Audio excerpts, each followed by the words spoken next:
তারেক রহমানের আগমনের মধ্য দিয়ে বাংলাদেশে ষড়যন্ত্রের রাজনীতির কবর রচনা হবে আজ থেকে।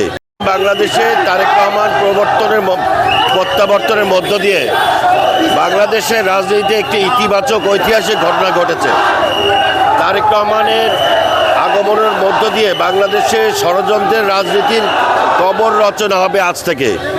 আজ থেকে বাংলাদেশ নতুন করে ঘুরে দাঁড়াবে। বাংলাদেশের রাজনীতি নতুন করে মানুষ আশা করতে থাকবে, প্রত্যাশা করবে নতুন বাংলাদেশ গঠনের। আজকে তারেক রহমানের এই আগমনের মধ্য দিয়ে আমরা আমাদের বাংলাদেশকে সাজানোর শপথ গ্রহণ করছি। তার আগমনকে আমরা সকলের সুস্বাগত জানাই।